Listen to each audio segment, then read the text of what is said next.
I realized a mistake I made in my second episode review. I had an extra set of hands on me and I never offered it to the yellow Aes Sedai who lost both her hands. Shall we meet again? I shall offer her a hand in marriage. Hey guys, my name is Lan Fox. Welcome back to my channel, and today we're going to be talking about the third episode of The Wheel of Time. You guys told me that the third and the fourth episode are much better than the second one, and I agree.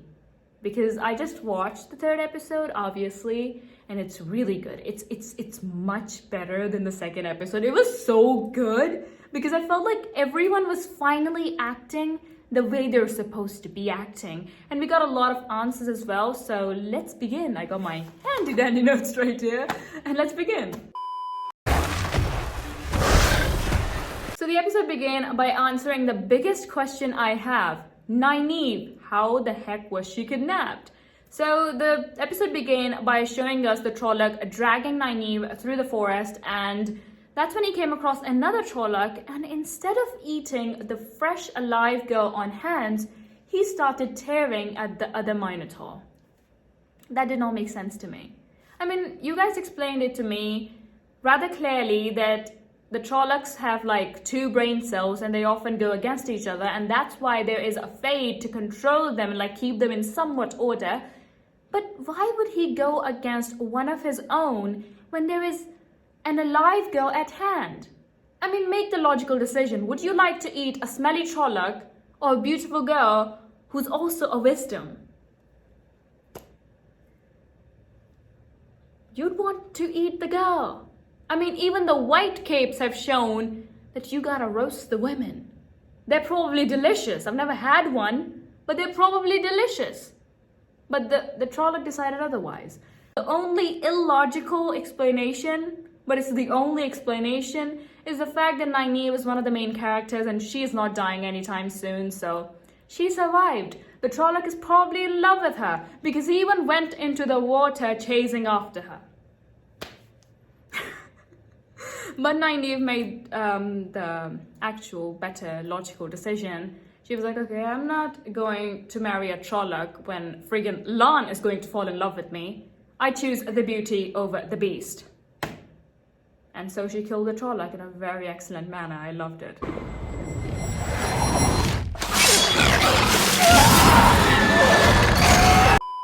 After Nynaeve made her escape, the episode continued from where it had left off in the second episode. Nynaeve found Lan and placed a dagger to his throat and was like, where the heck are my friends? And then she bit him, which I highly recommend. It always works if you bite someone unless they're a stoic warrior. Please, for the sake of your life, if you ever feel threatened, bite the person. Even my baby cousins know that. Whenever they feel threatened, like they can tell by my face that I'm coming to feed them something, they bite me. And then the next thing they do, which I think is absolutely genius, they reach up and push their fingers into my eyes. That is also something you'd want to do. And then I have to like literally tell them that if this eye punctures, it's not going to come back. You just stop doing that. So if you ever find yourself in a situation where the Uber driver is trying to kidnap you, reach forward and puncture them eyes. I once saw someone in a movie literally take an EpiPen and stab a guy in the eye. I thought that was absolutely genius. So do it. Unless you find yourself facing Lan Dragan, who's not going to be affected by it and will probably knock you out. Like seriously, Lan, what do you plan to do with two knocked out ladies? And if we find them along the way... We're not going back home. Or arrange that the Trollocs will come back if we did. She said we need to go to the White Tower. Rand found his long-lost brain. I mean, not only the fact that he was like, Egwene wants to go to the White Tower and that's probably where she's headed, he also remembered that if he goes back to Terran Ferry, the Trollocs will follow. Like, all of his brain came back. Wait a damn second. The Trollocs follow Moraine, not them, really. So even if he does go back, the Trollocs won't really follow. But he doesn't know that. Okay, whatever. But then I was fearing that Egwene would probably think that he will head back to the village. So she was like, okay. And that's exactly what happened. She was like, okay, we need to head back to the village. But that's when Perrin came in and he was like, nope, I know Rand and he's going to want to be where you are. So let's all just go to the White Tower. And they all started heading east. So Lan literally has Nynaeve tied to a tree so far away from the fire. I mean, I know he has the fire set for Moraine, but like, it wouldn't hurt Moraine if Nynaeve gets some of the warmth. But no, he's like, okay, you stay far away. So he walks up to her and he's like, okay, you're a medic and this is a patient. How about you do your thing? Because me and Moraine are just as interested in finding your friends as you are. So I think it will benefit all of us if we have the magical lady alive and well enough to use her magic. So Nynaeve, being the good person she is, she decides to gather some herb to make some medicine for her. So she was gathering all these herbs and Lan was literally sitting on her shoulder the entire time. I was like, okay, what are you doing now? What herbs are we collecting now? What she's doing? Is she trying to run away? And he was like so concerned. And I was like, sir, you're watching this entire process with so much concern as if you will understand if she puts in some poison ivy. You ain't got any clue. What the heck? So anyway, he just sat with her like parents do when you're doing your homework. Like, parents have no idea what's going on and yet they're like, okay, that does not look right to me. So he sat with her, and where did all that equipment came from? Like all the I don't know what they're called. The tiny, when you grind things. Okay, whatever. So all these potions and stuff came out of nowhere. I didn't see Lan carrying them. Why would he? And I don't see Nynaeve carry them because why would she? So where did they come from? So Nynaeve prepared the ointment and she was like, I know about the bond between an Aes Sedai and her water. This is going to hurt. So Lan proved how stoic he is towards pain because he did not even wince. So that was a thumbs up. And when they showed Moraine's wound, my god, that was a disgusting wound. Reminded me of why I didn't become a dermatologist. Because I have seen wounds in my life and I have found myself at rather unease around them. So one time my grandfather got like a really bad wound on his back and I had to like clean it a couple of times with like when you change the gauze. So I would literally have my eyes closed and I'll be like, okay. Even one time I had to take a picture of it and send it to a doctor. I was still like, okay. Because I know for a fact that that paid off. Because my brother came home and he was like, okay, I'll do it today. So he took one look at that wound and immediately dropped. It was a bad wound, I must say, because I have not seen it. But it was bad enough to make a grown man pass out.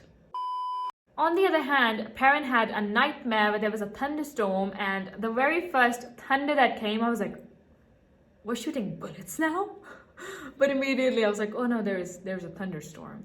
So he woke up and that's when I realized one of the mistakes with the scene, that is, this mistake is in every single movie that I've ever came across.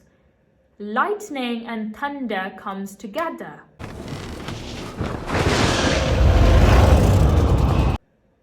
Since when did the speed of light and the speed of sound become equal? It's literally how it is. We literally prepare ourselves for thunder by seeing the lightning. The lightning strikes and the thunder follows. Layla! So as Perrin wenches out of the house into the blacksmith shop, he finds Layla being eaten by a pack of wolves. And he's like, okay, let me get a better look. Why do they always do that in movies? Like, there is this pack of wolves and you decide to just stand there and watch. Run for your life, sir. But no, I'm gonna get a better look. Oh, are they eating the intestines now? No, I think the liver would be more delicious. Yeah, eat the liver. Same with, like, they would be seeing this room with, like, the lights flicking on and off. And they're like, no, I'm gonna go in there and check. Why do you want to go in there and check? Run for your life, sir. No, they never do. So yeah, there you go, Perrin. Stand there and watch, and the dark one came.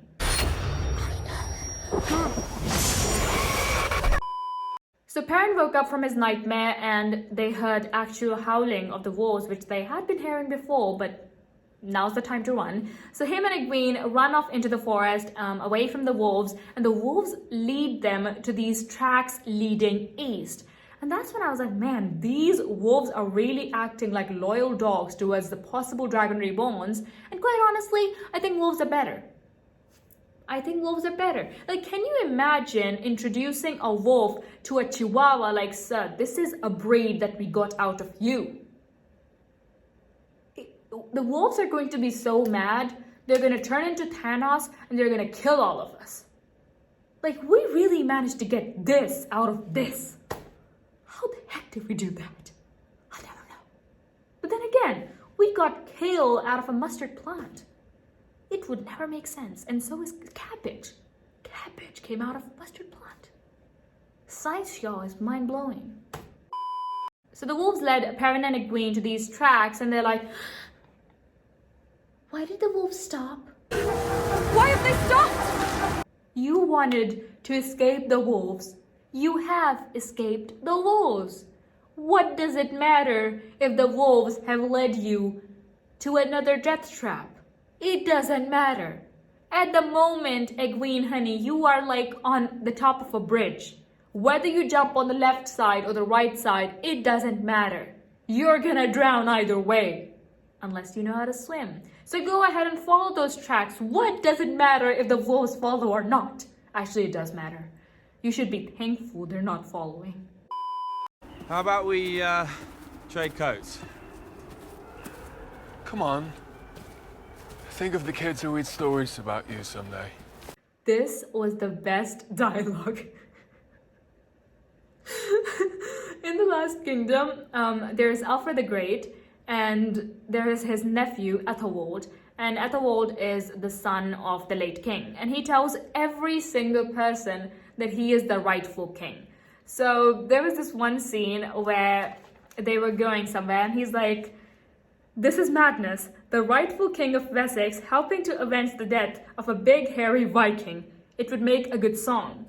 And that's when Father Bjorke says, should you die, Ethelwald, I shall have it written. There were so many amazing dialogues in The Last Kingdom. I highly recommend it. It's such a good series. There was this other scene where Uhtred comes in and he's like, London has been taken, and the Lord of Mercia is like, never, says who? And Uhtred replies, did my lips not move? That is something that I'm going to say to every single person in my life. Did my lips not move? Anyway, Matt and Rand decide to go downhill, and my God, was downhill beautiful. Yes, beautiful indeed. They really took one look at this dead man in a cage with like 10 arrows stuck in him, and they were like, yes, this is the town we must stop in. As soon as you walk into towns like this, you're dead men walking. So you'll be your best behavior then? I'm sorry, Rand, honey. Last time I checked, you're the one who doesn't sweet talk the Uber driver. Especially when your Uber drivers had a sword and knew magic. I think Matt's behavior is the last of your concerns. But my God, all these thoughts hit me back in the face because Rand acted like an absolute gentleman, whereas Matt completely forgot about all his manners, which he obviously did not have. I mean, he literally got his friends swallowed by ash in the previous city, and now he turned into a little brat again. To be fair, you are the one Who said we'd do this? A sun that brought no light. So this guy came in who plays a guitar, and I read somewhere that in the books he actually played a different instrument. I am so grateful for you guys. You have literally prepared me for the Wheel of Time. I almost have no questions regarding any of the characters Because you have just explained everything so well. I love you. Thank you. All right, we all gonna cry? Or do we want another round? I'm turning that into a meme. I expected like cleaning the pig farm or something, but chopping is good. Chopping is neat and clean, and I would probably do it even though I don't know how to, but I'll find a way. So if you ever need to chop wood, let me know. To be fair, you are the one. Who said we'd do this? And you're the one who's destitute. White Tower, one of us being the Dragon Reborn. It's a bloody joke. And the worst kind, one that's gone on way too long. Well, I can confirm it's all a prank. I played one of the Trollocs. Wayne and Perrin aren't going to the White Tower. They're probably dead. Some people are literally dead weight. They weigh you down, they make you feel shit about yourself, and they also feel shit about themselves. But you never leave them alone, because then you would be alone. On the other hand, Perrin and Egwene follow the tracks and find Glee people of their own. Don't know this song. Satisfied. Is this like the Chinese test? I'm not sure where it happened or what nation did this, but I think, as well as I have been told and I remember, Americans found Chinese spies among them by making everyone say a sentence that would have a word with the letter Q in it. Because in Chinese, or Chinese people, they pronounce the letter Q as Chu. So whoever would say, for example, queen as chween, they would know that that is a Chinese person and they would arrest them. So I don't know if these were the nations, but that's what they did. So I think the song might be something like that as well. It's like a little test to detect if the person in front of them isn't a fade. But at least these people are friendlier than the ones Rand and Matt are dealing with. They also have good-looking food and good-looking people. I mean, mostly the food. That was a bright yellow pot of something. My God, I don't recall there ever being a time where in a historic show we saw food that good-looking.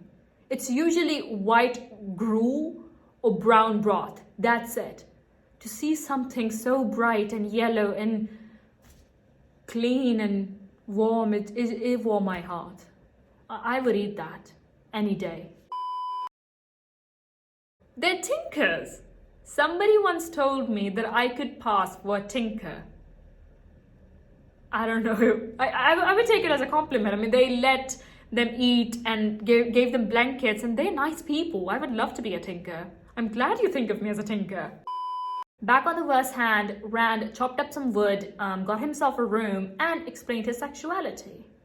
Well, things seem pretty tense for friends. Yeah, if I wanted a man, I could do better. Here's one I like to use. If I were a lesbian, that would be the last less I'd be in.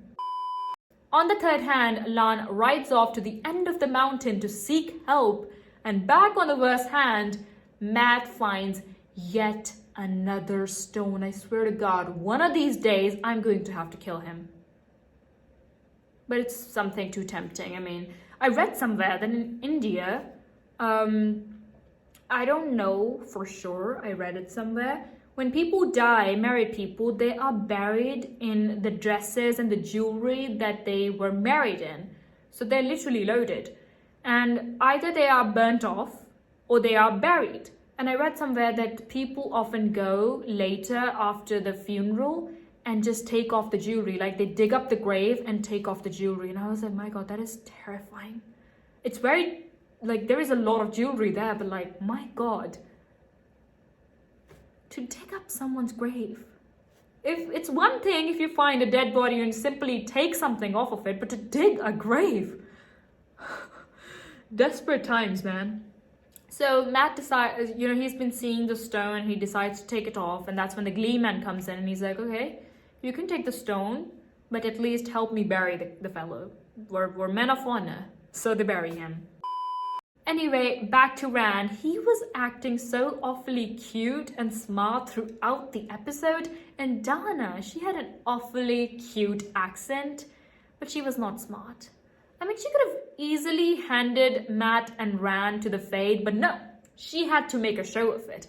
I mean, think about the possibilities. She could have just locked them in the room when they fell asleep, or she could have drugged their beers, anything. The amount of possibilities is endless, and yet she proved to be the idiot that most of the world is.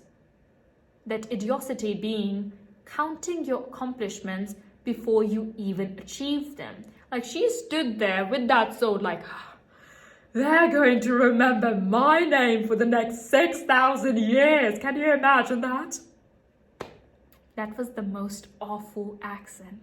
Like, I literally just complimented her accent and I presented you with this. My God, I am...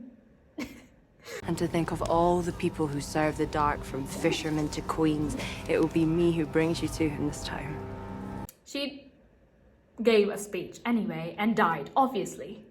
Because as long as your opponent is still breathing, you're not a winner. Donna, honey, as long as you had not handed them carefully to the fade, you were no winner. Glory isn't yours yet. But no. Again, I would like to repeat myself. Poison might be the weapon of the weak, but it is an effective one. Stabbing someone in the back might not be full of honor, but when has honor ever made history? I am full of coats. Come over. I'm not going anywhere with you. Suit yourself if you think the fate will be better for company. Bold of you to assume you're the first one to say that. I will literally bet you a dagger that Rand every time considers the Fade as a better company than a human. He's like Tollex. He would eat one of his own while the Fade just stands by and watches. And that was it. And we finally got Logain! I have it written like this. Lastly, on the third hand, Lan brings Moraine to the Aes Sedai and we finally got Logain. But the one thing that caught my attention again was the red Ajar. She was so proud of catching Logain. It's good. Cool. Go ahead.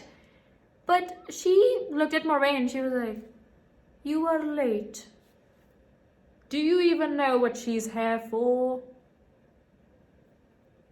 I think Moraine cherishes the sister bond much more than the red one. I think if it comes down to it, she will also turn against the Aes Sedai. I think she's really selfish when it comes to her job. She's like, I am the job.